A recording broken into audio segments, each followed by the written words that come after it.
बात समझ आ गई? ठीक है, तो इस तरीके से आपको फर्स्ट ऑफ ऑल चीजें पता हो कि कोई क्वेश्चन है तो हमें एग्जैक्टली उसके अंदर भाई करना क्या है, ये भी तो पता होना चाहिए ना, करना क्या है। यही नहीं पता करना क्या, लगे हुए। ठीक है, तुम्हें नहीं, मास्टरों को नहीं पता। चलो उस टॉपिक पर बाद में आएंगे, तो ये बात समझ आ गई। चलो अगला देखो फिर। अब एक इंपॉर्टेंट बात जो आपको याद रखनी है बच्चे, जो आपको याद रखनी है, ये मैंने अभी आपको 2 सेकंड पहले भी बताई है। क्या लिखा हुआ है? All congruent figures are similar. सभी कॉन्ग्रुएंट फिगर्स जो हैं ये सिमिलर होंगी। मतलब आप कह सकते हैं एक पेज की अगर आपने फोटोकॉपी कराई तो बिल्कुल सेम ही आ गया, A4 साइज की A4 साइज पे, तो वो दोनों एग्जांपल किसके हैं? अगर आप फोटोकॉपी कराते हैं वो कॉन्ग्रुएंट फिगर्स के हैं। तो भाई कॉन्ग्रुएंट फिगर्स जो होंगी वो सिमिलर तो होंगी ही, ये तो कंफर्म है। ठीक है, अब all similar figures are not congruent. सभी सिमिलर फिगर्स कॉन्ग्रुएंट हो ये जरूरी नहीं है मेरे दोस्त, ये बात जरूरी नहीं है। बात समझ आई? ठीक है, तो इस चीज का आप ध्यान रखेंगे। अब आइए आगे चलें, क्या कह रहा है, ये बात क्लियर है? ठीक है, चलो आओ आगे आओ। थ्योरम जो आपकी बुक में भी दे रखी है, आपको पता भी हो किताब में लिखा हुआ क्या है, किस तरीके से लिखा हुआ है। ठीक है,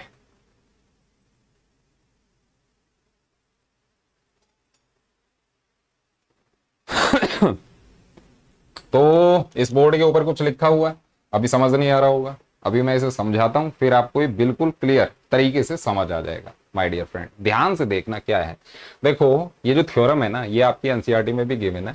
थ्योरम का स्टेटमेंट क्या है मेरे बच्चे, मेरे बच्चे ध्यान से देखना। ये थ्योरम क्या कहती है? थ्योरम ये कहती है if two triangles are equiangular, अभी बता के चुका हूं। इक्वी एंगुलर का मतलब अगर यहां पर बोला गया कि दो ट्राइंगल इक्वी एंगुलर हैं, क्या बोला गया? Two triangles are equiangular, then they are similar, ये सिमिलर भी हैं। इस बात को आप प्रूफ दे दें, आप इस बात का प्रूफ दे दें। आप कैसे देंगे? तो सबसे पहले समझ लो, उतारने पर ध्यान मत देना, समझ लोगे तरीके से दिमाग में छप जाएगी चीज। हो सकता है पेपर में प्रूफ तो पूछा भी ना जाए, ठीक है, बट आपको पता होना चाहिए, आपकी तैयारी उस लेवल की होनी चाहिए कि आपको एनसीईआरटी में जो जो चीजें लिखी है ना वो तो आती ही हो, और उससे ऊपर का आ जाए तो बल्ले बल्ले हो जाए। ध्यान देना। अब थ्योरम क्या कहती है, ये चीज मुझे प्रूव करनी है। दिख रहा है तुम्हें, पढ़ भी रहे होगे, साफ साफ लिख के मैंने लगाया।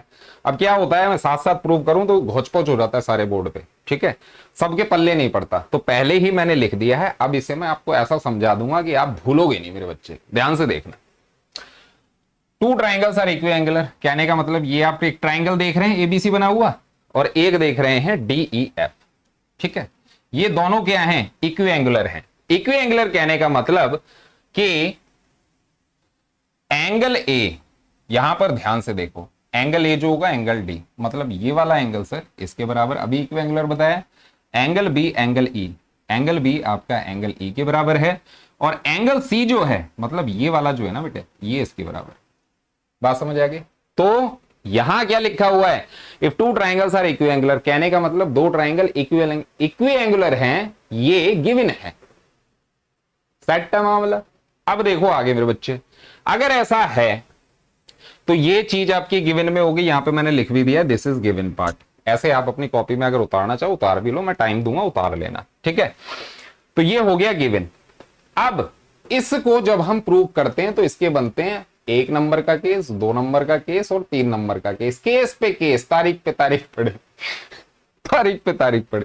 कहने का मतलब 3 केस बनते हैं मेरे बच्चे। 3 केस कैसे बनते हैं? फिगर के हिसाब से हमें 3 सेट लेने होते हैं इसके अंदर। टेंशन मत लो, समझो बात को। अब 3 सेट लेने होंगे तो किस तरीके से लेने होंगे? तो पहला कंडीशन हम ये लेके चलते हैं कि हम इसकी कोई एक साइड, ये वाली साइड इसके बराबर ले लें। सर मैंने लिख भी दिया है कि केस नंबर 1 क्या है कि भाई ए बी डी ई के बराबर है। क्या है? ए बी डी ई के बराबर है। क्लियर है बच्चे? ध्यान से सुन लो, मजे लीजिए, सुन लो, तरीके से सुन लो। फिर देखो आगे, तो पहले नंबर का केस सर ये है, ठीक है। अब एक चीज ध्यान रखना, इस लाइन को ध्यान रखना कि all congruent figures are similar. ये पॉइंट इसमें आपको याद रखना चाहिए, पॉइंट लिख रहा हूं, नोट डाउन कर लेना कि सर ऑल कॉन्ग्रुएंट फिगर्स जो होती है ना, ये क्या होती हैं सर? सिमिलर होती हैं, ऐसा लिख लो, सिमिलर होती हैं। जचा लिए तुमने कॉपी में? चल, अब मैंने क्यों लिखवाया ये, इस केस के अंदर आप देखना। अब मेरे पास गिवन कंडीशन क्या है, दीज टू ट्राइंगल्स आर इक्विएंगुलर, मतलब ये कंडीशन मेरे को गिवन दे रखी है। एक केस मैंने मान लिया, पहला case A B D E के बराबर है। अब आपके माइंड में ये आना चाहिए कि अगर ये मैंने बराबर ले लिया, इन दो फिगर्स को सर अगर मैं कॉन्ग्रुएंट कर दूंगा तो ये सिमिलर हो जाएंगी। बात समझ आई? ठीक है, तो पहला केस बहुत सिंपल, कैसे? अब देखो, अब आप क्या करो, ये जो ट्राइंगल है ना एबीसी और ट्राइंगल डीईएफ, एबीसी और डीईएफ, इस पर जरा ध्यान से देखें। यहां पर क्या है सर? देखो, ये हमें गिवन है एंगल ए एंगल डी, तो सर ये जो है ना, ये इसके बराबर है, गिवन चीज है, कोई दिक्कत नहीं। ठीक है बच्चे? दूसरा, sir angle B angle E के बराबर है, सर ये भी है, ये वाला सर इसके बराबर हो गया। तो दो एंगल मैंने पकड़ लिए। अब अगर इनके बीच की साइड भी, कहने का मतलब सर ये जो साइड है ये इसके बराबर है, केस के हिसाब से ये भी गिवन है, तो सर ये हो गया एंगल, ये हो गई साइड, ये हो गया आपका एंगल।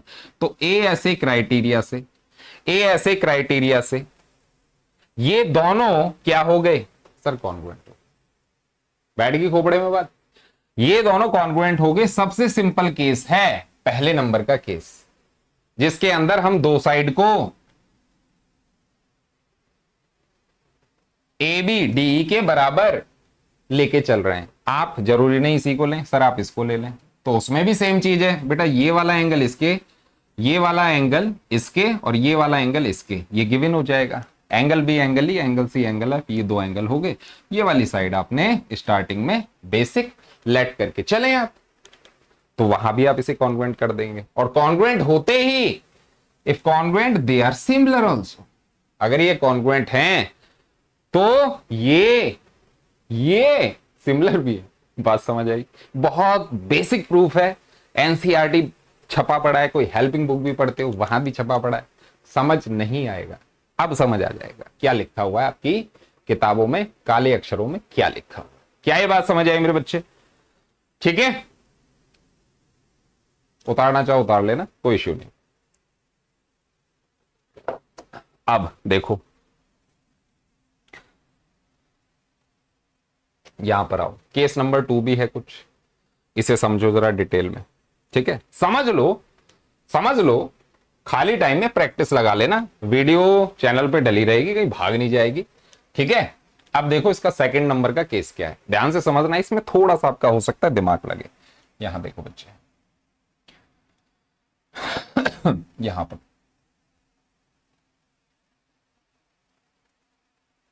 अरे आजा, चलो अब बैठ जा। हाँ चलो, अब देखो यहां पे दूसरा केस क्या है। अभी पहला केस डिस्कस करके चुके हैं, ट्रिपल ए का ही केस है। First of all note down कर लेना मेरे बच्चे, ट्रिपल ए का ही केस नंबर 2 है। इस केस के अंदर हम क्या लेंगे, कंडीशन क्या डालेंगे, ध्यान से देखना। केस नंबर 2, पहले में हमने क्या लिया था कि सर दोनों साइड हमारी बराबर है। अब दूसरा केस क्या डालें, ट्राइंगल वही है, हमने ट्राइंगल वही लिए, बस इनके साइज में फर्क किया है। सिमिलरिटी का मतलब कॉन्ग्रुएंसी नहीं है, ये आप जानते हैं, तो साइज में फर्क हो सकता है। साइज में फर्क के हिसाब से एक केस और बनता है। वो केस क्या बनता है, वो ये बनता है सर ए बी जो है ना डी से छोटा है। आप देख रहे हैं सर ये जो ए बी है ना, ये सर इतनी लंबी डी है, इससे छोटा है, तो पहला केस आपने ये डाल दिया। बात समझ आई? गिवन चीज वही रहेगी कि सर ये जो एंगल ट्राइंगल है ना दोनों, ये इक्वी एंगुलर है। कहने का मतलब सर ए डी के बराबर है, बी ई के बराबर है, सी एफ के बराबर है। बेसिक वही रहेगा, ये नहीं बदलेगा। बात समझ आई?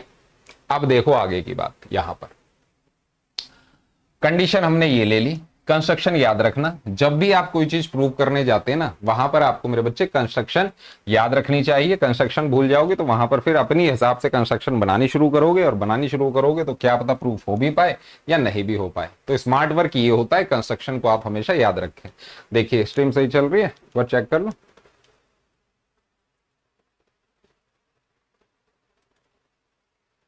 चलो बढ़िया, बहुत बेहतरीन। यहां पर देखो, अब इसका प्रूफ आप कैसे देखेंगे, ध्यान से देखिए। आपको गिवन चीज क्या है कि ये सारे क्या है, इक्वी एंगुलर है, ये दोनों ट्राइंगल इक्वी एंगुलर है, याद रखिएगा। अब देखो, अब सबसे बड़ी बात जो आपको याद रखनी है कि ये वाली साइड सर बड़ी थी, ये वाली साइड भी बड़ी थी इस वाली से, तो हम क्या करें, एक छोटी सी कंस्ट्रक्शन डाल दें। उस कंस्ट्रक्शन को इस तरीके से डालें कि ये हमने एक लाइन ड्रॉ कर दी P और Q। ध्यान क्या रखा कि सर ये जो AB है ना, ये जो AB है ये सर अब DP के बराबर है। कंस्ट्रक्शन इस चीज को ध्यान में रख के हमने डाली है कि यहां से यहां तक का भाग इसमें लग नहीं रहा होगा, बट आपको लिए मैं बता दूं कि कंस्ट्रक्शन में ध्यान क्या रखना है कि सर ये वाला पार्ट इसके बराबर है, और सर ये वाला जो पार्ट है ना, ये वाला सर इसके बराबर है। इस चीज को ध्यान में रख के हमने कंस्ट्रक्शन डाली है। नाउ लिसन, अब आपके पास सर ये ट्राइंगल दिख रहा है ABC, और दूसरा कौन सा सर DPQ। इन दो की हम बात करेंगे। अभी तक मैंने क्या बोला, दो ट्राइंगल है, ये वाली साइड इससे छोटी है, ठीक है। हमने क्या किया, बराबर करने के लिए इस ट्राइंगल को और इस ट्राइंगल को, हमने इन साइडों को बराबर करने के लिए इसको इसके साथ, इसको इसके साथ, मैंने क्या कर दिया, एक लाइन ड्रॉ कर दी PQ। This is construction. अब हम क्या लेंगे सर, ABC ट्राइंगल ले लो। कौन सा दिख रहा है तुम्हें ABC, ये रहा ABC। दूसरा कौन सा है, DPQ। DPQ कौन सा भैया, ये रहा DPQ। अब ध्यान से देखना, अभी AB DP के बराबर, AB DP के बराबर, अभी हमने बाई कंस्ट्रक्शन ड्रॉ करी है। कंस्ट्रक्शन इसी को ध्यान में रख के बनाइए ना कि सर ये वाली साइड इसके बराबर हो जाए। तो इन दोनों ट्राइंगल में ABC और DPQ के अंदर ध्यान से देखो, AB DP के बराबर है, ये इसके बराबर है। AC DQ के बराबर है, कहने का मतलब सर ये वाली साइड ना इसके बराबर है। इस यहां तक का ट्राइंगल देखना है आप, ठीक है। और यहां पर एक कंडीशन दे रखी थी कि ये इक्वी एंगुलर है, कहने का मतलब सर ये छुटकू वाला एंगल इसके बराबर हो गया। बात समझ आई? तो आप क्या कह सकते हैं, ट्राइंगल सर कॉन्ग्रुएंट। कौन कौन से सर, ये वाला इसके कॉन्ग्रुएंट हो गया। कौन सा सर, साइड है, एंगल है, साइड है, SAS क्राइटेरिया लगा दिया आपने, ठीक है। क्लियर है बच्चे? अब देखो, इतनी बात समझ आ गई। किताबों में लिखा हुआ है, लिखने पे जोर मत दो, समझ लो बात को। तो सर ये इसके बराबर हमने कॉन्ग्रुएंट कर दिया। अब कॉन्ग्रुएंट करते ही 9th में आपने एक टर्म सीखी होगी CPCT। तो अब हमें इसका खेल समझना है, CPCT का। क्या है ये खेल सर, ये ट्राइंगल अगर इसके कॉन्ग्रुएंट है तो मैं कह सकता हूं सर ये वाला एंगल ना सर इसके बराबर है। यही बात यहां लिखिए, एंगल B एंगल P के बराबर बाय CPCT। क्लियर है? दूसरा सर गिवन क्या था, एंगल B एंगल E के बराबर था। एंगल B एंगल E के बराबर था, सर यही वाला एंगल इसके बराबर था। क्या बात समझे कि ये इसके बराबर है कि, और ये दोनों हैं कौन से, अगर आप ध्यान से देखें, अगर आपने 9th क्लास पढ़ी हो, ये दोनों क्या है सर, कॉरस्पॉन्डिंग। चलो लिखना क्या लिखा हुआ है, ये दोनों एंगल जो हैं, ये दोनों सर कौन से हैं, कॉरस्पॉन्डिंग एंगल है। बात समझ आ गई? समझ पा रहे बात को? तो अगर ये कॉरस्पॉन्डिंग है तो सर ये वाली लाइन इसके पैरेलल है, हाँ कि ना? ठीक है। तो मेरे बच्चे PQ आपकी EF के पैरेलल आ गई, ऐसा आपकी किताबों में भी छपा पड़ा है, टेंशन मत लो, ठीक है। अब पैरेलल तक तो सर हम पहुंच गए, अब आगे क्या करें। अब आपको याद आ जानी चाहिए क्या, BPT। क्या BPT, बेसिक प्रोपोर्शनलिटी थ्योरम। वो क्या कहती है, उसका प्रूफ तो मैं कई बार करा चुका हूं, आगे भी कराता रहूंगा। अब वो क्या कहती है, वो ये कहती है if this line is parallel to this one, तो sir this upon whole this is equal to this upon whole this. बात समझ आई? काफी गौच पौच हो गया है, एक बार मैं इसे हटा दूं। अब देखो क्या कहती है, ये कहती है sir this upon whole this is equal to this upon whole this, BPT कहती है। तो आप क्या लिखेंगे sir, DP upon DE, DP upon DE is equal to DQ upon DF. ये रहा, यहां तक पहुंच गए। साथ में बीपीटी भी हाईलाइट कर रखा मैंने, कोई दिक्कत तो नहीं तुम्हें देखने में, सुनने में, समझने में? ठीक है बच्चे, नाउ लिसन केयरफुली। मेरे बच्चे, this upon whole this is equal to this upon whole this, बहुत अच्छी बात है। बट सर ये इसके बराबर है, ये इसके बराबर है, तो I can replace DP with A B, right? एक बार फिर से, I can replace DP with A B. In the same way I can replace D Q with A C. तो यहां तक पहुंच गए थे, डीपी बटा डीई, डीपी बटा DE is equal to D Q upon D F. किसको replace कर दूं? डीपी को कर दूं, तो डीपी को रिप्लेस कर दूं किससे? ए बी से। डीई वैसे ही रहने दो भाई। यहां देखो, डीपी को मैंने ए बी से रिप्लेस कर दिया, क्यों? क्योंकि बाय कंस्ट्रक्शन ये मैंने बाय डिफॉल्ट कहते हैं ना फोन में सेटिंग, भाई बाय डिफॉल्ट ही मैंने ही बनाया, कर सकता हूं। तो सर डीपी को मैंने ए बी से कर दिया, तो क्या बन गया? A B upon DE, A B upon DE. Now एक बार फिर से देखो, क्या बन गया ये? Sir A B upon DE is equal to sir A C upon DF, AC upon DF. Star डाल लो यहां पर, बहुत काम की बात है जिसे आपने मजे मजे में प्रूव कर डाला। क्लियर है? अब मैं आपसे पूछूं, हम प्रूव क्या कर रहे थे? ये है ज्योमेट्री का मजा। प्रूव करते करते आप अभी छोटे, आप भूल गए होगे कि हम प्रूव कर, मैं बता दूं, हम ये प्रूव कर रहे हैं मेरे बच्चे कि ये दो ट्राइंगल अगर इक्विएंगुलर हैं तो इनकी साइड्स प्रोपोर्शनल हैं। मतलब हमें ये प्रूव करना है, एक बार लिख देता हूं, भूलोगे नहीं, A B upon DE is equal to A C upon D F is equal to B C upon E F. ये प्रूव कर रहे हैं बच्चे हम। आप छोटे हो, भूल जाते हो अभी। ये सबसे टफ क्यों लगता है? ये चैप्टर, ये चैप्टर टफ लगता है इसलिए करते करते भूल जाते हैं कि हम कर क्या रहे थे। That's why this chapter is tough. ठीक है, अब देखो ये हमें प्रूव करना है। हम कहां तक पहुंच गए? हमने sir A B D E को हमने ए सी डी एफ के बराबर कर दिया, ए बी डी ई को ए सी डी एफ के बराबर कर दिया, और यहां तक हमने कर दिया। ध्यान से देख, क्लियर है बच्चे? अब काम की बात, अब हमें बार बार सेम चीज रिपीट नहीं करनी होती। ये है मजा किस चीज का? अगर मैं लिख दूं सिमिलरली, क्या वर्ड आपने किताबों में देखा भी होगा, 9th में भी पाला पड़ा है, वहां पर हम कह दें सर सिमिलरली, सिमिलरली बहुत काम का वर्ड है ये। Similarly I can say what, कि सर ए बी, एक बार हटाओ इसे, चलो हटाऊंगा नहीं, यहां पर देख लो भी, A B upon DE is equal to B C upon E F.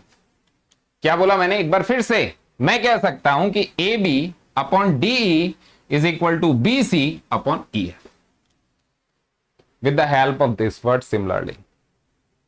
क्योंकि सेम चीज हम बार बार रिपीट करें, इतनी हमें फ्रीडम है ज्योमेट्री में कि हम सिमिलरली से काम चला लेते हैं बच्चे। तो हमने क्या लिखा sir? A B upon DE similar to is equal to B C upon E F, B C upon E F. यहां तक समझ आ गया? अब ध्यान से देखो सर, ए बी बटा डीई इसके बराबर है, ए बी बटा डीई इसके बराबर है। कहने का मतलब ये तीनों आपस में बराबर है, राइट है? क्या बोला मैंने? सर ये इसके बराबर, यही इसके बराबर, मतलब ये दोनों भी आपस में बराबर, और इस बात का मतलब तीनों आपस में बराबर। दिस द फाइनल स्टेटमेंट, और आप कहेंगे case number 2 is proved. Getting my point? ये चीज और ये चीज समझ आ गई कैसे हुआ? कंस्ट्रक्शन याद रखना। पहले एक बार फिर से बता दूं, इस तरीके के सवाल में समझ लो, करने को शायद ही आइए क्योंकि इस लेवल का पेपर रहा नहीं है, बट आपको पता होना चाहिए कि जब भी ऐसे प्रूफ चलाएंगे आप, किक स्टार्ट मिलेगा कंस्ट्रक्शन से। कंस्ट्रक्शन भूल गए, खेला हो गया, लेके बैठे रहो। एक दूसरे की कॉपी में झांकते रहो, तू क्या कर रहा है, मैं क्या कर रहा हूं। Getting my point. तो कंस्ट्रक्शन ये ध्यान रखना है, केस पहले तो ये याद रखना है कि ए बी सर छोटा है डी से, तो हम पहले बराबर करेंगे, ऐसे याद रखो। अगर ये छोटा है तो हमें बराबर करना है with the help of this line, और उसके बाद आपको मैंने बताया ये पूरी बात बाद में भी आप तरीके से देख सकते। क्लियर बच्चे, समझ आ गई क्या है ये कहानी। तो केस नंबर 2 इज क्लियर। अब एक केस और बचता है। कौन सा केस बचता है, इसे हटाओ पहले, तो आगे आ जाओ, यहां पर आओ। तीसरा केस बहुत मजा